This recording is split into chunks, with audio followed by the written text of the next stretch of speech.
తెలంగాణ శాసనసభలో టీఆర్ఎస్ నాయకులు కేటీఆర్ గారు మాట్లాడుతూ మేము 54 మంది మీ అంటున్నారు.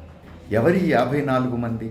మేము 54 మంది మీ అని లెక్కలతో సహా చెప్తున్నారు కేటీఆర్ గారు. ఇది ఆశ్చర్యకరమైన విషయం. బీఆర్ఎస్ శాసనసభ్యులు 39 మందే కదా, 54 మంది ఎక్కడి నుంచి వచ్చారు? అంటే 39 మంది బీఆర్ఎస్ శాసనసభ్యులు, 8 మంది బీజేపీ శాసనసభ్యులు, 7 ఎంఐఎం శాసనసభ్యులు, మొత్తం 54 మంది. అంటే బీఆర్ఎస్, బీజేపీ, ఎంఐఎం కలిసి నడుస్తాయన్నమాట. ఇక్కడి నుంచి ఆశ్చర్యకరంగా ఉంది. ఎన్నికల ప్రచార క్రమంలో కేసీఆర్ గారు పదే పదే చెప్పిన మాట ఏమిటి? తాను బతికున్నంత కాలం బీఆర్ఎస్ లౌకిక పార్టీగానే ఉంటుంది అన్నారు. తాను బతికున్నంత కాలం తెలంగాణలో లౌకిక విలువలను కాపాడేందుకే కృషి చేస్తామన్నారు. ఓడిపోయిన వారం రోజుల్లోనే మాట తప్పిందేమిటి? నాలుక మరలుతున్నదేమిటి?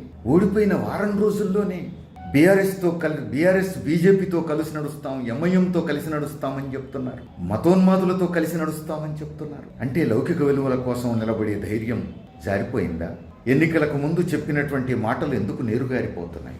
కేసీఆర్ ఇచ్చినటువంటి హామీలు ఎందుకు గాలిలో కలిసిపోతున్నాయి? శాసనసభలో మేము 54 మంది అని కేటీఆర్ గారు చెప్తున్నారు స్పష్టంగా.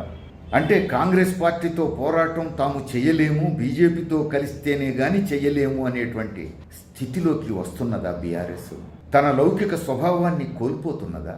అంత జబ్బలు జారేస్తున్నదా? ఒక్కసారి ఓడిపోతే 10 ఏళ్ళు అధికారం రుచి చూసిన తర్వాత అధికారం కోల్పోతే ఇంత ధైర్యం నీరుగారిపోతుందా? లౌకిక విలువలనే వదులుకుంటారా? ఆశ్చర్యకరంగా. తెలంగాణ ప్రజలకిది ఆందోళన కలిగించేది, ప్రజాస్వామ్యవాదులకిది ఆందోళన కలిగించేది. కేటీఆర్ గారు తెలంగాణ ప్రజలకు సమాధానం చెప్పాలి. బీఆర్ఎస్ నాయకత్వం తెలంగాణ ప్రజలకు వివరణ ఇచ్చుకోవాలి.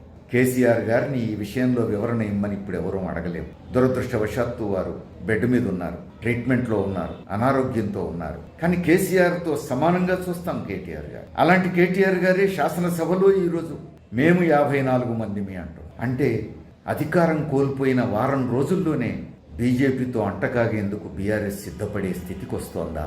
ప్రజాస్వామ్యం, లౌకిక విలువల గురించి ఇక మర్చిపోవలసిందేనా?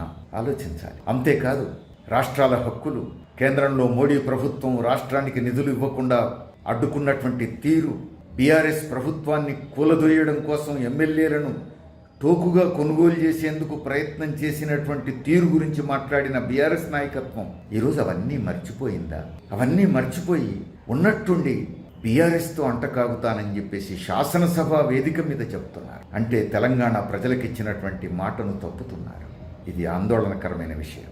బీఆర్ఎస్ నాయకత్వం ఆత్మపరిశీలన చేసుకోవాల్సిన విషయం. తెలంగాణ ప్రజలకు వివరణ ఇవ్వాల్సిన విషయం. చూద్దాం ఏం చేస్తారు.